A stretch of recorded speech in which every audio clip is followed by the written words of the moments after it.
Good morning and welcome to your CTE Lunch and Learn for school counselors and career development coordinators. I'm Amy Policastro Schrader, your career development consultant. And with me this morning is Dr. Bryant. Keisha, you want to introduce yourself? Good morning. I'm Dr. Keisha Bryant, the school counseling consultant here at DPI, and excited to be here with you all.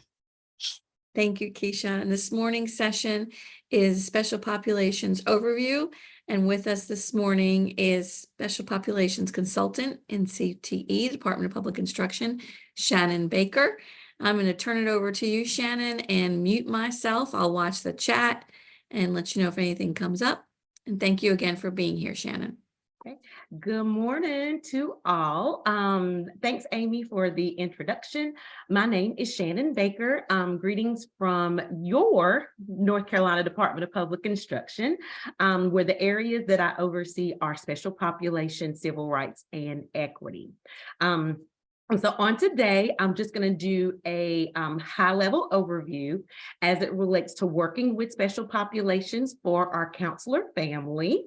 I do also see some of our CTE folks that are actually on, so hello to everyone. Hope everyone had a great holiday, a great new year, and everyone is kind of buckled down for this weather that we're going to be having on today.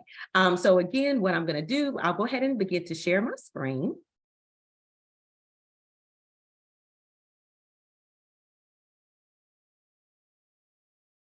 Okay.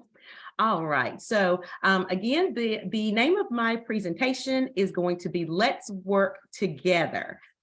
So within our CTE world, like I said, especially as it relates to serving our members of special populations, hopefully we'll find that there will be a good bit of intersectionality to the work that we do within career tech ed and some of the work for our school, that our school counselors are responsible for as well. So with my presentation, I do want to give a disclaimer as it relates to this information. So you will hear basically just some overarching information as it relates to some of our, policies and stuff at the state. However, just keep in mind any laws that I do mention are subject to change at any time. And then also as I discuss different types of things and you want to know how those processes and procedures work within your PSU or your public school unit, or districts, you may also hear me refer to that as well. Just make sure that you check in with your CTE leadership at the district level, okay? All righty, so what we're going to do first, we're going to kind of do a test your knowledge. I'm going to actually place a poll in the chat box, okay? So now for my CTE folks that are on, now, guys, y'all already know the answers to most of these questions. So we're going to let those folks who are our non-CTE stakeholders or our CTE family answer the questions that are in the poll, okay? So if you'll just kind of follow along with me, here is the link to the poll. You can either place it in your web browser, or you can, and I'm going to stop sharing real quick so I can bring up the poll, or you can actually do the text to response, okay? So you have a couple different options to do it that way. So I'm going to go ahead and activate my poll.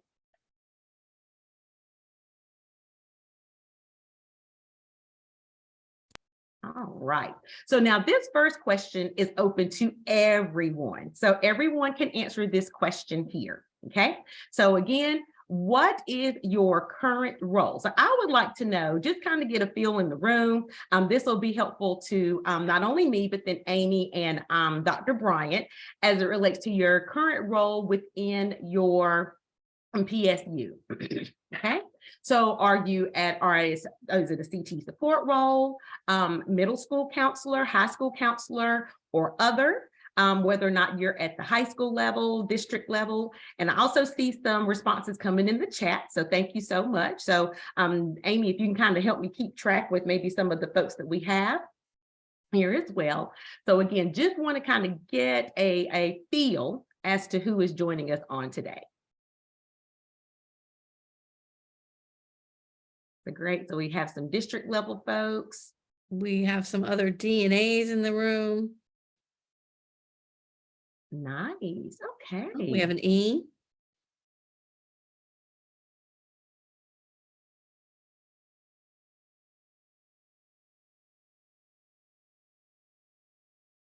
Okay, awesome. This is going to be a good learning experience then for all. Okay, so it looks like we mostly have our CTE support, a good bit of CTE support role folks, some high school counselors, school counselors. I actually put that in there twice. And then we have some other district level and other school level folks. So this is awesome. Okay, so I'm going to go to the next question. Now, the next question are for those who are CTE friends. Okay, so we're going to go ahead and kind of get an idea of some things. So I even put here non-CTE attendees. Okay, so when I hear the term special populations, the following terms come to mind. And so you can either text again or place in the poll, and we're going to start to see probably just some words start to populate. And again, these are for our non-CTE attendees, because our CTE folks know their terms, or they should know their terms as it relates to that. Awesome. So we're seeing McKinney-Vento, we're seeing 504, okay, ELL, our English learners, okay, our homeless. Awesome.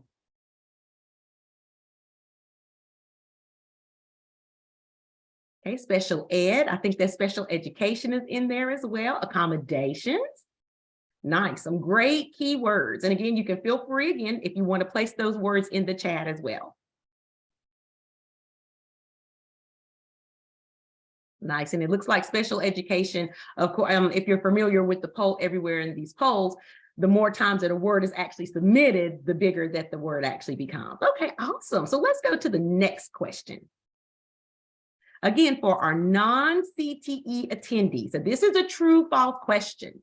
Students enrolled in specific CTE courses may be subject to fees. Okay, so this may be as you've encountered a student that, again, enroll, and this is for our non-CTE attendees, they may be subject to fees. Is this true or false? Okay, we're at about 50-50 here.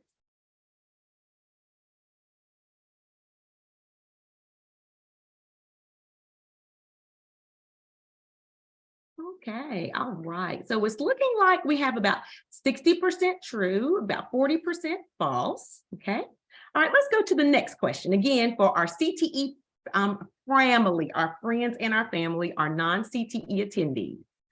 Okay, I can identify my CTE special populations coordinator within my school or district. Is that true? Is that false? Or what is an SPC? And you can be honest, be honest. Okay, we have some true, we have what is an SPC? We have some B, C, and A's in the chat as well. Okay. All right. Thanks, Amy. Okay. All right. So we've got what is an SPC? We've got all three responses in the chat box, A, B, and a C. And then we also have 33% showing up on the poll as being true. Okay. Next question. Okay, next, for our non-CTE attendees, students that are completing a level 1 CTE course must pass with a C or better to enroll or complete a level 2 course. Okay, is this true? Is it false? Or it depends?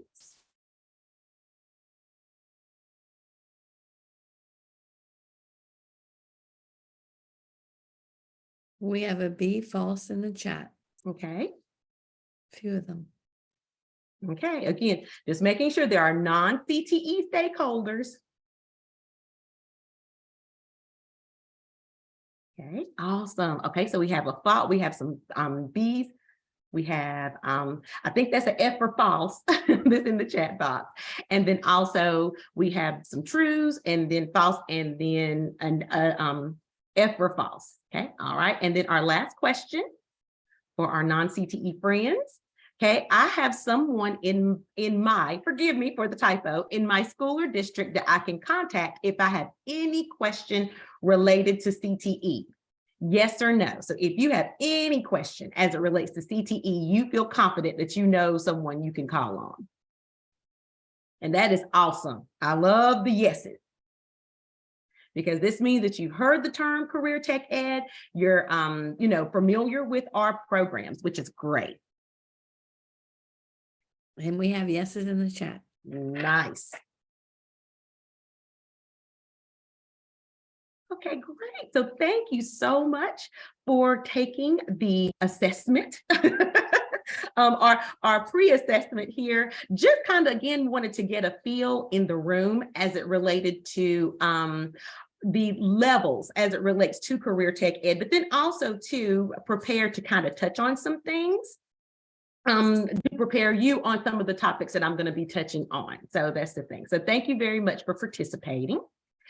All right, and that was our thing. So our objectives for today, I'm just going to present some information regarding members of special populations and other marginalized groups supported by federal legislation. So you're probably going to hear a good bit of me mentioning not only federal legislation, but a little bit of North Carolina State Board education as well.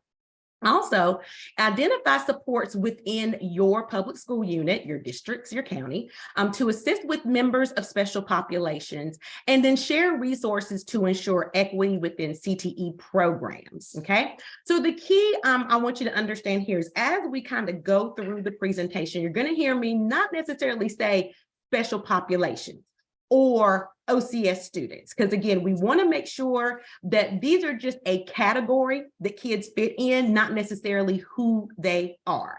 And when we begin to think about the category and where the some of those opportunities lie, we can address the opportunity directly and not necessarily label that baby. Okay. All right. So also too, another thing that you're going to see, this is to the top left of your screen. That is the Poll Everywhere logo. And what I'm going to try to do throughout the presentation is anytime that there was a question that came up in that poll, this is going to be the slide that's going to help guide the answer to that question. So then you'll know whether or not your question was correct or incorrect as it relates to your responses. So when we think about CTE and members of special populations, this is a term used just within career tech ed to identify students that participate in CTE courses that may need some targeted supports and or services within their educational experiences. Within career tech ed and supporting those members of special populations, this takes place at the secondary as well as the post-secondary level. I'm not going to dig a lot into our legislation, our federal legislations, but you also in the state of North Carolina, our federal legislation also allows us to provide some supports as it relates to even some of the middle school piece, because there are students that are in middle school participating in CTE courses. And then also at the post-secondary level, there are some community college system does receive a small portion of our funding as it relates to some of those career tech ed programs. But for the sake of this presentation, I'm going to concentrate mainly on those secondary levels. So the high school, 9 through 12, or we can even say 13 if we have some of those babies who want to stay with us just a little while longer while they're in high school. Okay. All right. Or they're in an early college situation. All right. So members of special populations, who are they? And within the poll, you guys were definitely on target. Okay. So individuals with disabilities, again, going back to federal legislation. So this will include within our state, those that may have a 504 plan, those that may be in special education or that actually have an IEP, right? Or some type of learning plan. Individuals from economically disadvantaged families, including low-income youth and adults. So the way that we in North Carolina, kind of retrieve our baseline information as it relates to this are usually our kids that are on free and reduced lunch. However, we do know that there can be some situations where there may be some kids that might be, that are lower income, but their parents don't even sign them up for free reduced lunch. Or something can end up happening to where there may be some income that may be interrupted in the family to the point that it may they may become economically disadvantaged.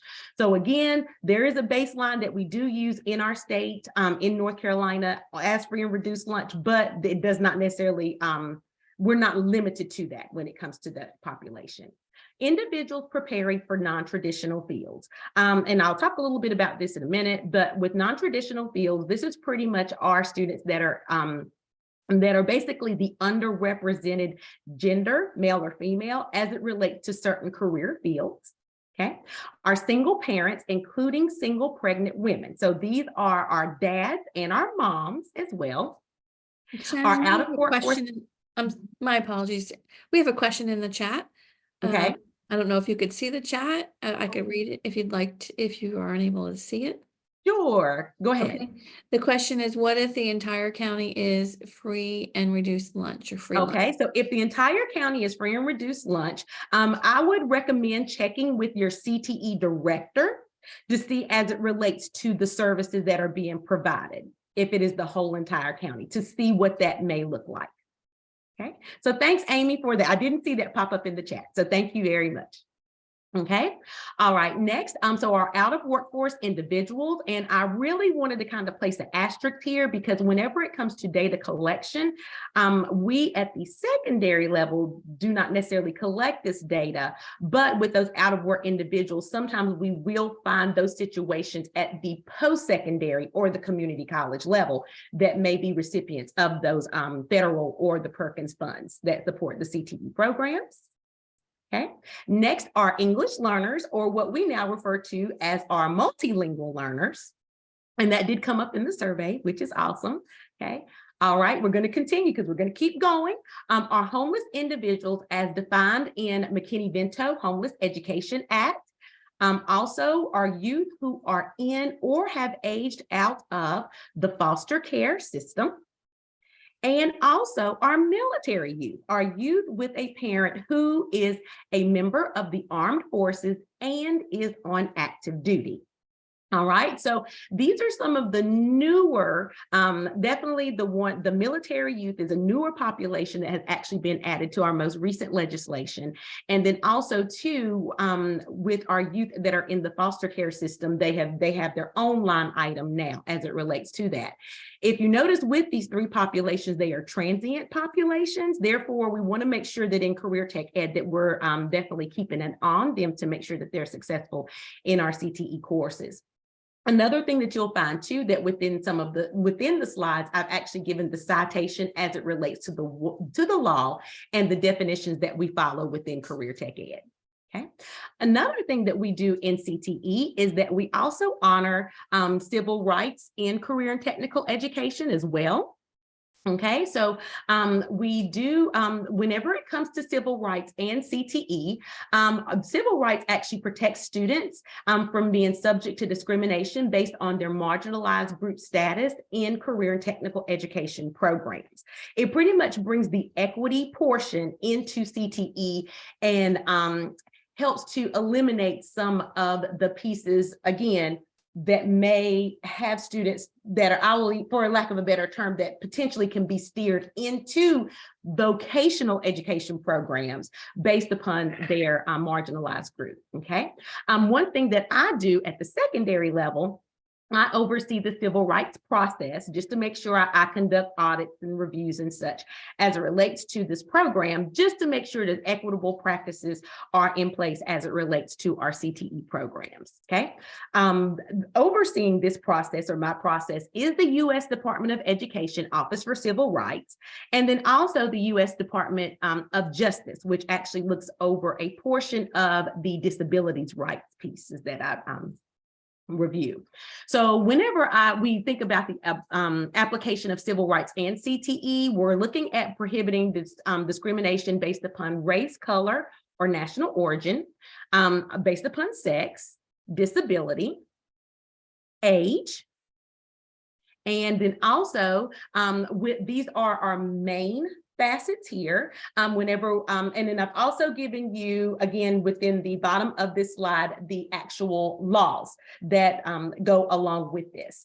So these are, like I said, again, our main components that we do. However, whenever it comes to disability, we're looking under the Section 504 of the Rehabilitation Act, which is the comprehensive law that that prevents discrimination based on disability, as well as Title II of the Americans with Disabilities Act as well. So it's a couple of ones that are actually there.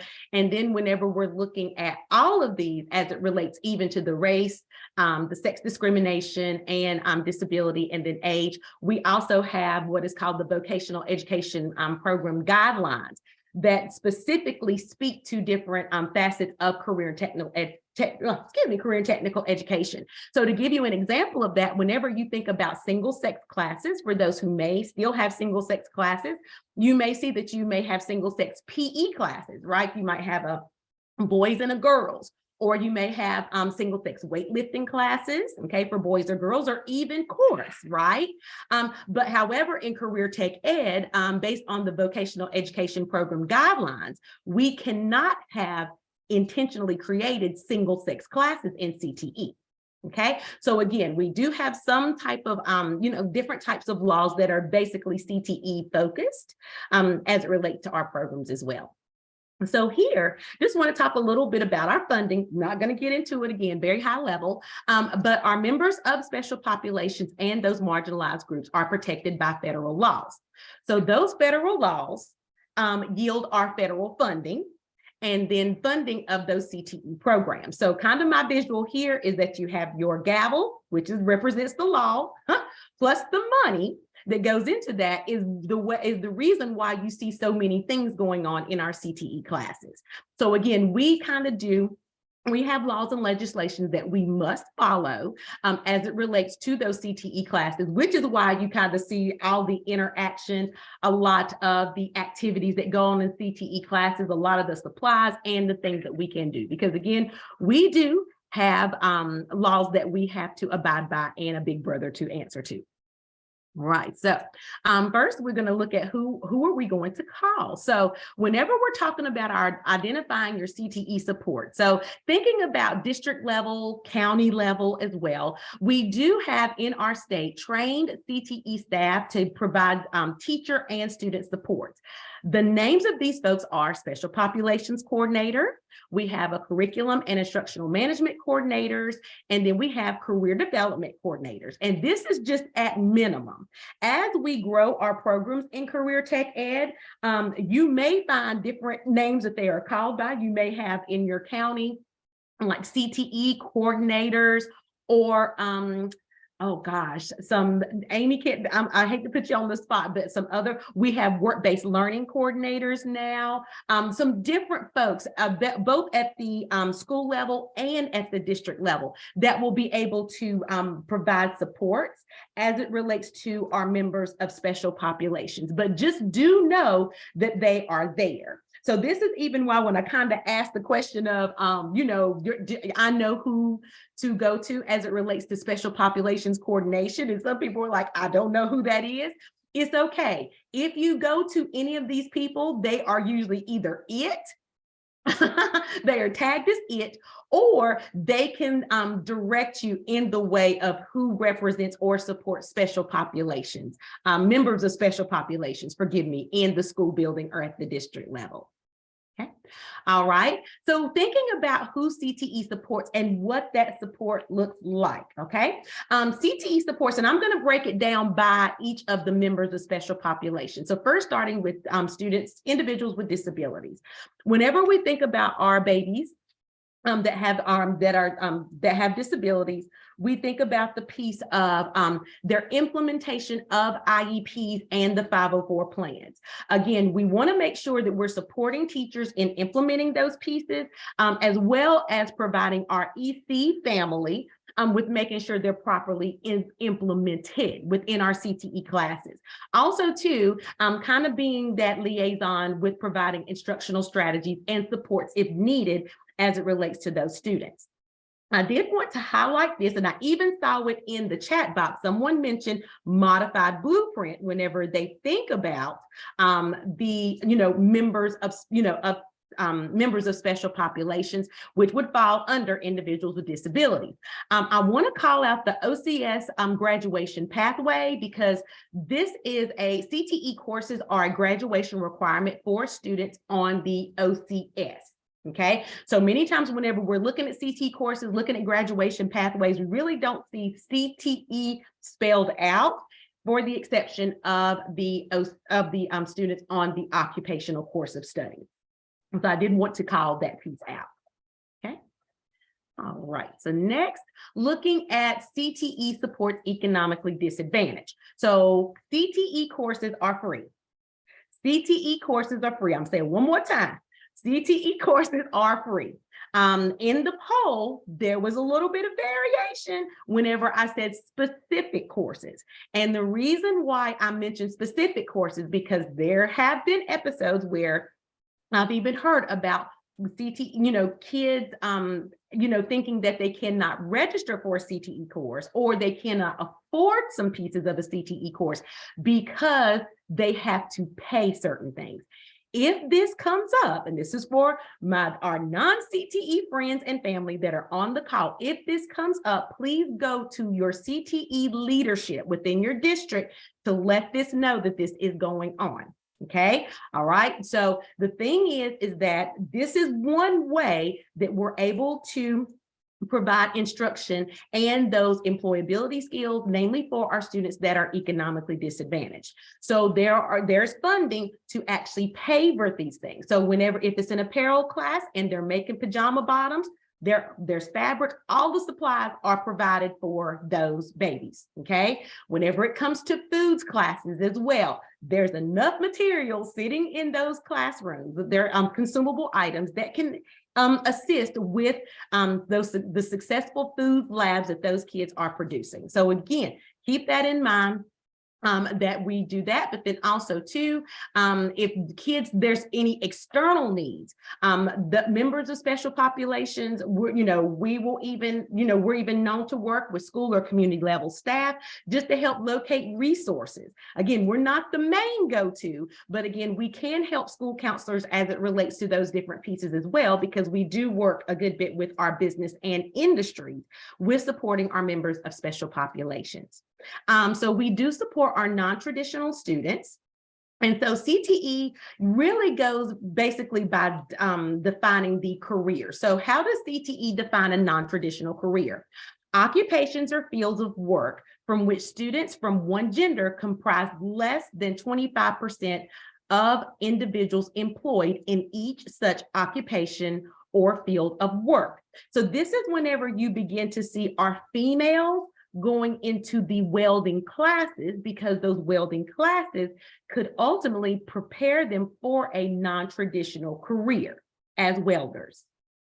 Okay, this is whenever you begin to see our males going into early childhood classes and matriculating through the program area, because they could enter a career in early childhood education, where their gender is comprised of less than 25% of that career. So again, we support that as well in CTE, and we definitely encourage that too. So if you ever want any information as it relates to non-traditional fields and such, you can definitely go to your CTE support folks and even your teachers to see which classes are defined as non-traditional. And I'm going to talk a little bit about that in a minute as well. So here, CTE support staff, we help to identify those non-traditional courses offered at the school level, okay? Administer career interest inventory. You see a lot of that with our CDCs, but then sometimes too, you'll even find, even within our, within the exceptional children's department, they'll do career interest inventories as well. We help to recruit industry mentors, guest speakers, that are working in those non-traditional fields. So, if you can see it, you can be it. Just, kind of making sure that there are people that are coming around through those business connections where a female may be able to see a female that's actually working in the field or in the community as a welder. Okay. Next, arrange work-based learning experiences and opportunities for students that may be interested in those fields. Okay, also supporting our single parents and pregnant women. So we assist in making sure that students have that assistance and resources needed to participate in the CTE courses. And so many times you will find, and I'll address this to our school counselors, that this information is not as readily available to our CTE folks based upon a data feed or anything like that. So we may come to you in the CTE support role and ask, okay, are there any pregnant or parenting teams that we need to know about that are taking our CTE courses? Now, we do know that there's some information that counselors do have to hold, I call it close to the vest for legal purposes. However, if our CTE folks reach out to you as it relates to that, please know that it's not just to be nosy, but it is because we are obligated under our federal laws, and especially as these babies support, they're taking our CTE programs just to make sure that they're supported.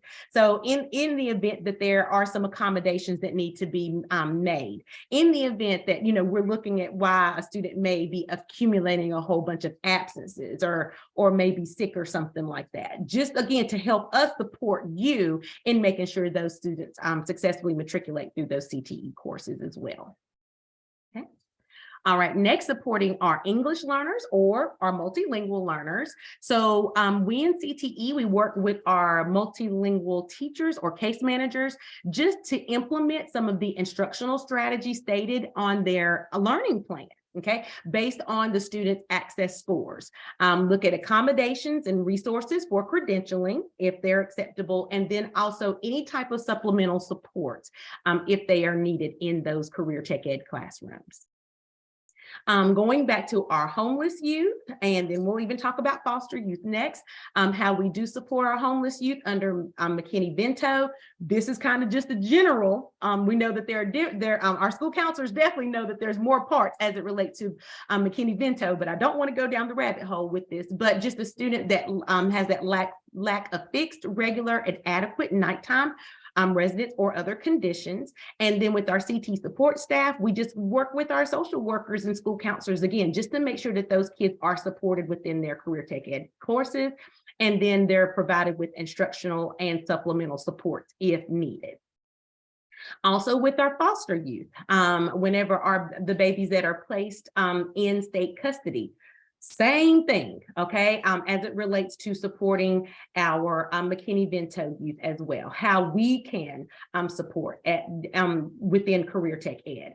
And then also thinking about our military youth, with our CT support staff, we work with school counselors, social workers, our MLCs, our SLOs, if they're in those districts and they're only stationed in select districts. But again, looking at those instructional and emotional supports if they're needed, and then the supplemental supports if needed as well. So again, thinking about special populations you see in career tech ed, it's a lot of children that we're really trying to keep our eye on. And again, just as you as school counselors, as you identify the kids, just kind of bring us on board, especially whenever it comes to the career exploration pieces as well. Okay. All right. So how do we in the special pops role enforce equity in CTE programs?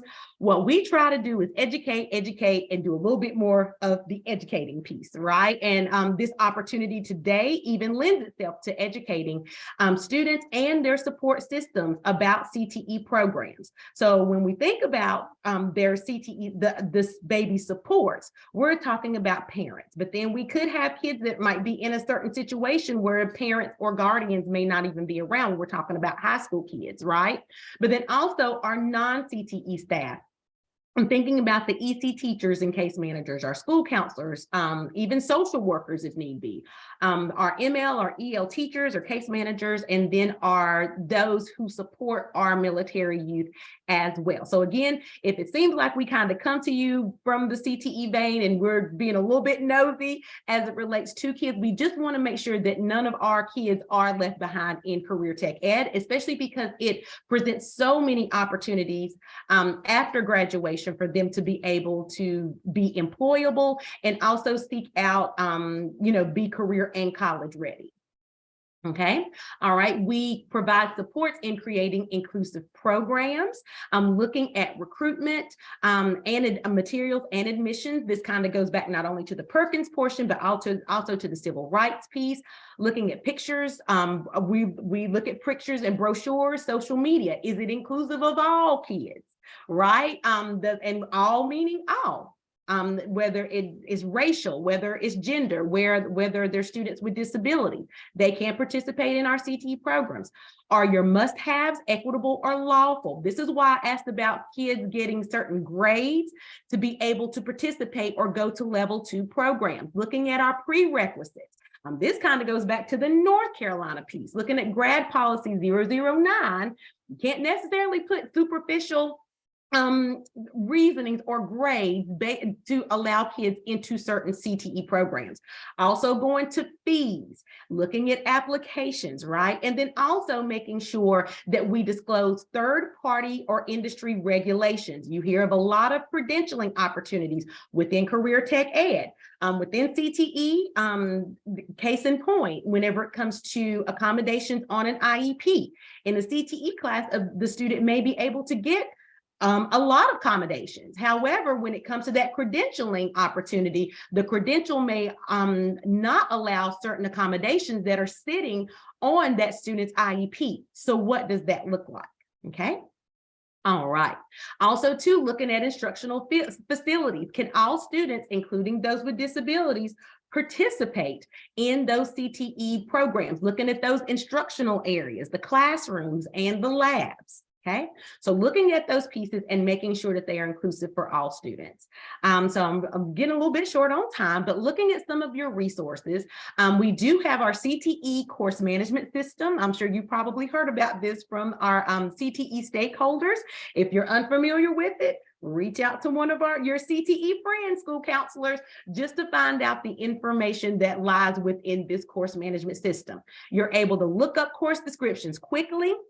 You can download course standards just to even look at what's involved in our CTE courses, right? If you want to look at, okay, well, I see Foods 1. What's going on in Foods 1? You can literally download those standards. And it's a public facing, so you can share those with parents as well. We have career mapping tools, and then our most current essential standards also sits here as well as nccareers.org, the website and the information that really is a plethora of information as it relates to some of our state data and things that are done. And here's a copy of our essential standards, give some of those course descriptions, list some of those state supported courses. And what I really like, it gives CTE terms and definitions, because in all of our areas, we have many acronyms and definitions that are floating around. Okay. Also, too, lastly, I want to talk a little bit about requirement versus recommendations. Thinking about requirements, they're necessary conditions, versus recommendations, something advised or suggested. And I kind of wanted to keep this in the vein of looking at our course descriptions within our state essential standards versus some that you may come and that comes up in your local or your district high school course descriptions. Okay, so recruitment terms that we'll find commonly used, that a student has to be a certain age to be in this CTE class, credentialing opportunity, even a course grade or GPA, screening or prerequisites. So those are some common terms that you may see as it relates to career tech ed courses. Just know that if you ever have any questions as it relates to that, it is a little bit questionable allowing students into certain CTE courses. Go to your district level or your CTE support folks just to make sure that students are not being prohibited from being in CTE courses. Because even though some, let's put it this way, some people may have good intentions as it relates to imposing certain requirements. Sometimes they are actually recommendations, okay? And recommendations aren't necessarily law. So I kind of want to give this description here. This is a course recommendation versus a requirement. So here's just an example of accounting 1 and 2, right? In accounting 1, there are no prerequisites. Okay, versus in accounting 2, there's a prerequisite that a student will need to complete accounting level 1. Okay, just really kind of cut and dry example as it relates to that. Whenever it comes to math, you'll see mathematics is reinforced and you'll see the word encouraged, but it does not say that you have to have a certain math to take accounting 1. Okay, so again, going back to some of the things that are being encouraged and possibly students, want to have maybe a strong background in. But again, doesn't mean that they have to do it because this is what is being enforced in that course. All right. Health sciences, health sciences 1 and 2. This is kind of a big one that kind of falls in my lap sometimes, but thinking about those health sciences courses. Recommended max enrollment for health sciences 1 is 30, but then whenever you go to health sciences 2, recommended max enrollment is 20. Going back to recommendations. Here, again, going to our prerequisites. There are none for health sciences 1. However, for health sciences 2, there are prerequisites as it relates to the completion of those courses here. Okay, if you have health sciences 1, health sciences 2, nursing fundamentals and practicum could actually be the capstone course for the successful completion of health sciences 1 and health sciences 2. You will see here there's a recommended maximum enrollment of 10. The key is the reason why there's 10, there's a reason why, and we're going to get to that reason. Okay, prerequisite is the completion of health sciences 2. So this is a prerequisite. Here it does not say that you necessarily have to have a certain grade in health sciences 2 that you had to earn, just the completion of your health sciences 2. But notice here in the description, we're now going to North Carolina Board of Nursing, okay? This is going back to the institution or the credentialing entity within our state. This requires a ratio teacher for this course to be 1 to 10 or less while in the clinical area. So this is the reason why you see the asterisk here, you see the asterisk on the number. So now what it is that this specific course is telling you are the reason why based upon law. All right. So again, if there's ever any questions, you definitely have your CTE leadership to go to. Again, with the NC state statute that provides a third-party law that we must comply with. All right.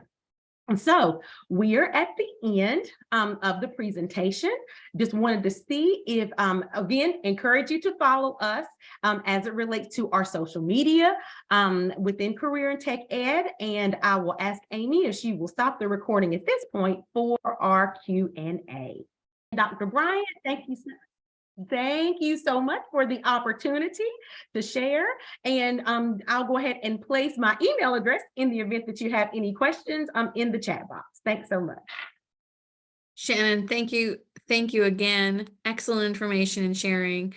Always, excuse me, wealth of knowledge. The world of special populations is has great depth and uniquenesses to it. And I think you touched a great deal today on so many things. Thank you. I appreciate you taking the time and putting your email in there. Keisha, did you have anything to say to school counselors in the room or anything overall? Great information. Another chance and opportunity to expand our knowledge base for greater collaboration for post-secondary success for students. So please take this information, reach out to the different stakeholders that you've learned about as a result of Shannon's presentation today of how we can better serve students for learning beyond high school. Awesome. So thank you, Shannon. Thank you. Excellent. Thank you for the opportunity. Thank you. With that, everybody, we'll give you back a few more minutes to your day. Everyone stay safe with your traveling to wherever you are today, to back home. And thank you for all that you do for our students. Call on us anytime.